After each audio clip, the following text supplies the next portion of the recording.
Welcome to our Thursday morning Mind the Moment gathering brought to you by Harvard Pilgrim Healthcare and Tufts Health Plan.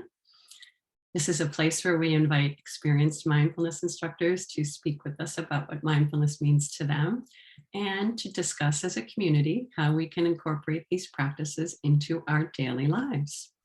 I'm Suzanne Rowe Palacino, and it's so nice to be here on Thursday with Tara Healey, founder and director of Harvard Pilgrim Healthcare's mindfulness program. Good morning, Tara. Good morning, Suzanne, and good morning, everyone. So nice to be here with all of you. Very nice to share this Thursday morning with all of you.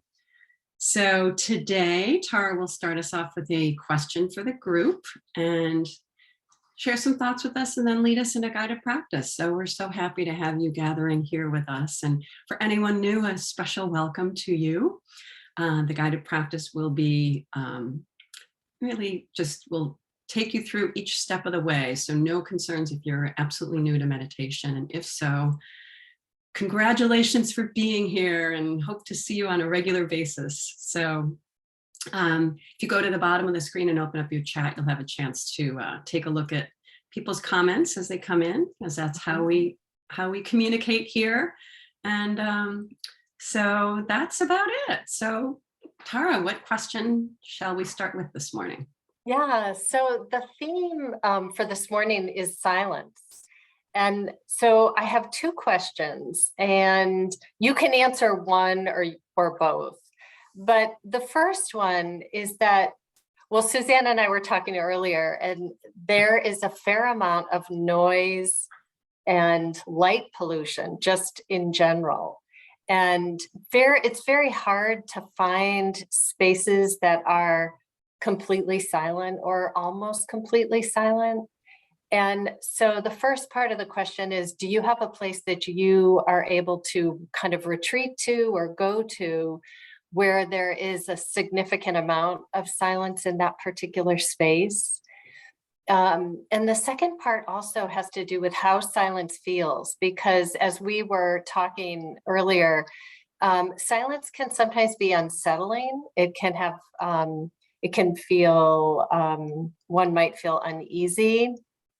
And I think culturally there's a tendency to avoid silence or to fill the space. And so, and sometimes silence can feel so welcoming and nourishing and just healing and helpful. So I guess, is there a place you go or that you retreat to where you have a significant amount of silence? That could be in your house. It actually could be anywhere. And then how does silence generally feel to you? So we will start with Suzanne. So Yeah. While folks are thinking, and then, feel free to populate your answers. But Suzanne, how about you? Do you have a place, and how does silence feel? Yeah, so although I don't live in the city, I live in a busy town. And so there's a lot of, there can be you can hear cars pretty regularly. So I go to the forest, and it's not far from my house. I have to get in my car to get there, but although it's not silent, it's void of like car noise and, doors and things like that. So that's where I go. And even on the weekends, I notice on Sundays, I can open my windows and, there's not a lot of car traffic. So I just revel in that feeling. So I like the feeling of silence mostly. Yeah. Sometimes, when I know there can be times when it's unsettling. Yeah. I know at first when we were locked down, I found it a little unsettling. Okay. Like all of a sudden. Yeah. But for the most part, I enjoy it. How about you, Tara? Yeah. So a couple things there. I do live in although it's funny, I can hear some yard work being done right now because of course all the windows are up, but I live in a fairly quiet place. And where my house is, it's set way back off the road. And then my bedroom is set in the very back of the house that just kind of comes up close to woods and a field. So it's quiet. And I would say my bedroom is the quietest place in my house. And I really, it's where I have my meditation cushion set up. And the other place that I find kind of a remarkable degree of silence would be at retreat centers, because there's no talking, and yeah, they're really, really quiet. And so all you hear are the sounds of nature, which I think are quite nourishing. And I would say at this point in my life, silence feels very healing and restorative. And, for the most part, yeah, I really, really appreciate it a lot. But in so day to day, my environment's fairly quiet. So let's see what we've got here. Turning the radio off when you're driving. Yeah. Sometimes we feel that because we feel that. Yeah. We're like, oh, we're driving. We have the opportunity to listen. And yeah, it's interesting. Sometimes it does feel like a relief just to shut that off, right? It's like, it's almost like you didn't even know what a relief it would be. Just clicking it off. Yeah. And then there is man-made versus nature sounds. Yeah. Definitely. Truly, is there silence? That's a good point. The impact is very different of both. Yeah. I don't have place to put mornings late. Yeah. Quieter times of the day. Yep. Quiet space, bedroom quiet. Nice. Yeah. It's interesting when I do have an environment where things are noisy. I'm so grateful for my noise canceling headphones. Yes. I just know that they're there and I can rely on them if I need to. Yeah, that is a great invention. Yeah, that's really, yes.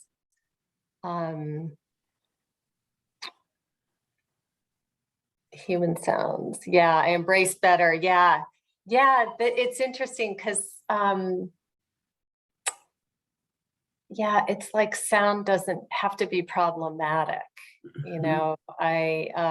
I don't know if I've said this before, but the poet, he was a poet laureate, Billy Collins. He has a really great poem where he talks about a neighbor's dog barking and barking and barking and barking. You can Google this, Billy Collins barking dog, and it'll come right up. And then, so he's annoyed, but then he eventually puts the dog as part of a symphony in his head, and his relationship to the barking changes. He's just great. It's a great poem. So yeah. All right. So I think we're ready to go ahead and move into, and it's going to be 12 minutes of practice, and I'll get us settled in, and then you will definitely hear, periods of up to 3 minutes where I don't say anything, and then I'll just drop a very quick reminder to just notice where your attention is. Release the story or the narrative, the memory, and just gently return to whatever you're going to use to anchor your attention. So that could be breath sensation, wherever in the body it's most noticeable, or another sensation, or could also be sound. All right. So you want to sit in a way that is as relaxed as you can, and surrender your weight into the support of the surface, and maintain a spine that's straight but not stiff. And your eyes can be open or closed, whatever feels like it's going to serve you best. And everybody on your own, take 2 deep breaths and let that exhalation be a little bit longer than the inhalation.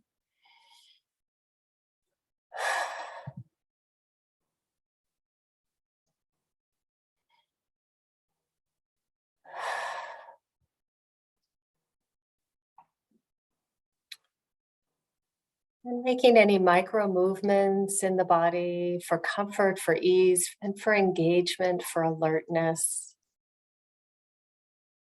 And just have a wide angle lens over the whole body and just notice any sensations from your activity so far today. So perhaps the beat of the heart, or a tingling or a pulsing or a vibration in the body.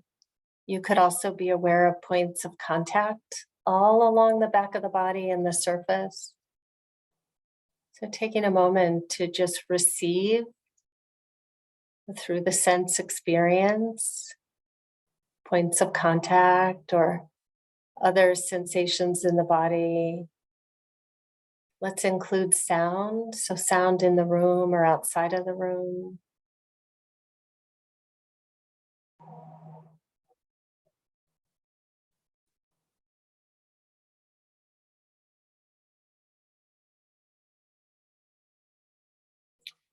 And bringing the awareness back in, allowing sound, of course, to remain as it will in your background.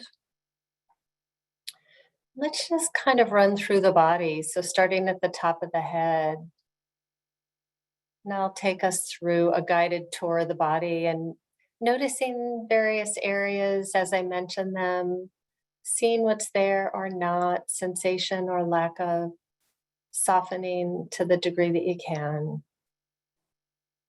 So top of the head, sides and back of the head, including the ears, and coming around to the entire face. And see if you can soften around the eyes and the jaw.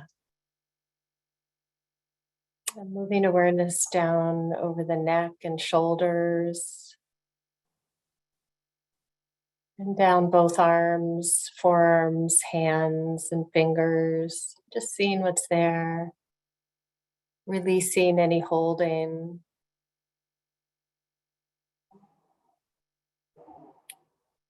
And moving awareness to the torso, so the front of the body and the back of the body. Coming down over the hips and thighs, the knees, the lower legs and the feet.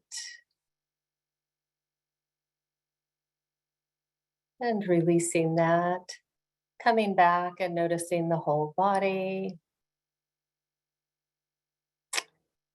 And becoming aware of the rhythm of your breath.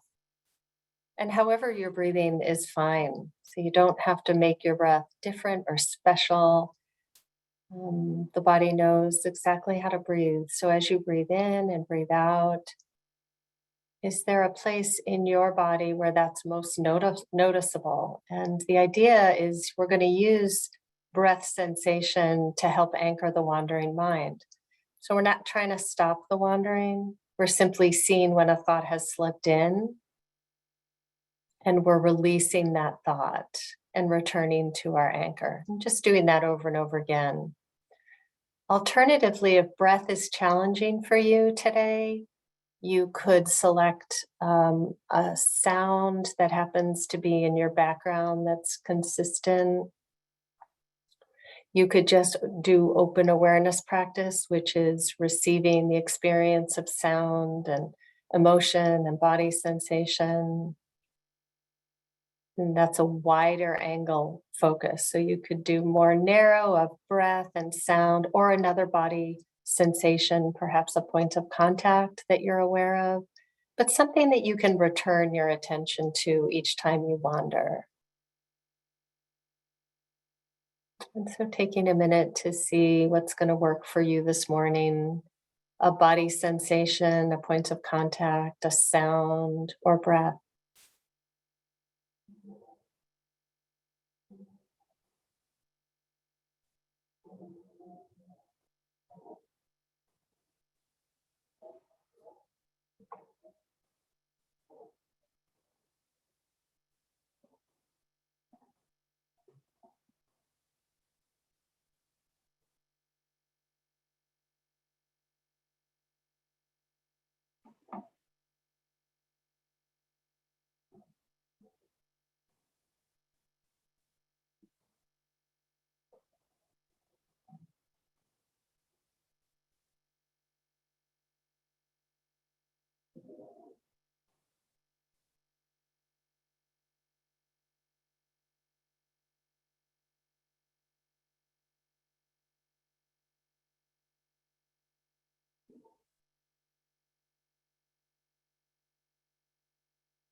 Noticing where the mind is and releasing the narrative, the memory, the planning, softening the body and returning to whatever you're using to help anchor and ground, stabilize attention.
And again, noticing where the mind is, not a problem when we're thinking, just simply release the story, the memory, soften the body, and return to whatever you're using as an anchor.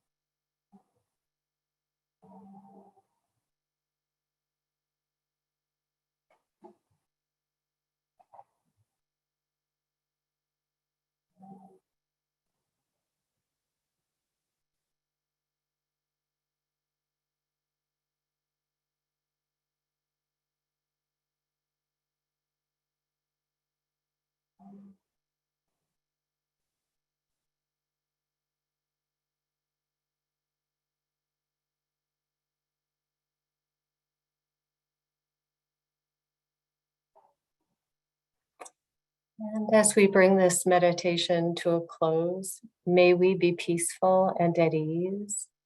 May our heart be soft and open. May we be safe and protected, and our bodies healthy and strong.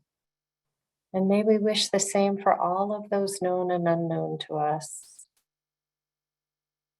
And if you feel ready and your eyes were closed, you can go ahead and open open your eyes and take a moment to just reconnect with your surroundings.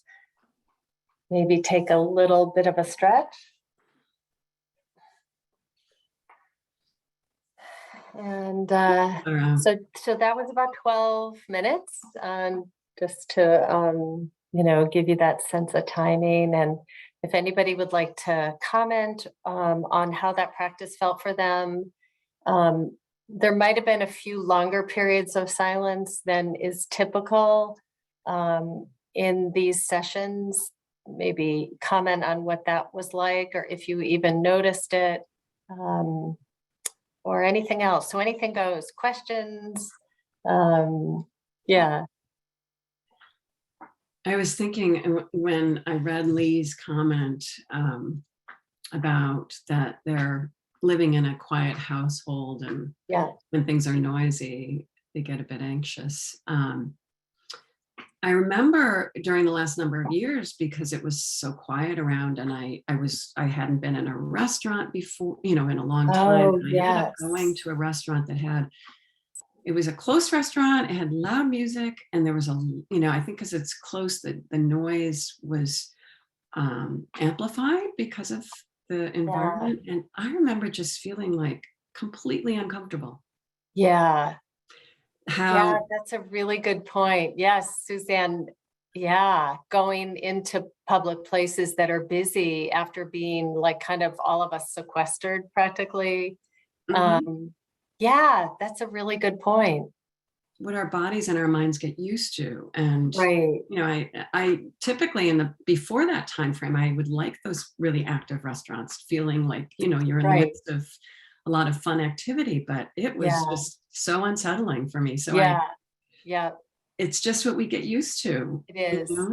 Yeah, that is really true. I'm thinking back also to being in situations, especially if you've had any period of silence in your life and then you kind of rejoin the world, it can feel, it takes a bit. Mm-hmm.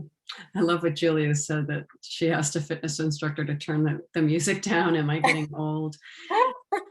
But it's also, if you're in that kind of environment and someone else also giving you instruction, and the music is louder than the person's voice, that can be harder too. Yeah, and it's funny to me, just kind of like thinking, Julia, I've done the same thing at the hairdresser. Like,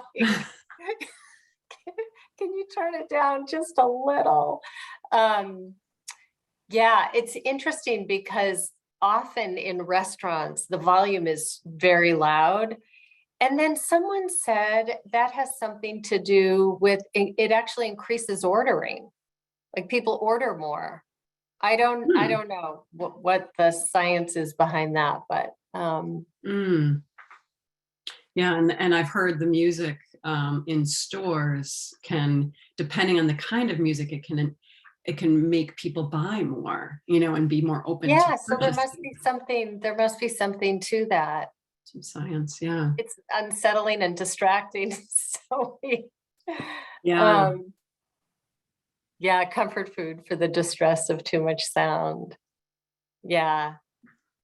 And Kristen, I also appreciate your comment that sometimes the silence does allow things to come in, but that you weren't worried about losing those things, that bringing yourself back, like whatever you need, there's a trust that it'll come back at a different time. That's great.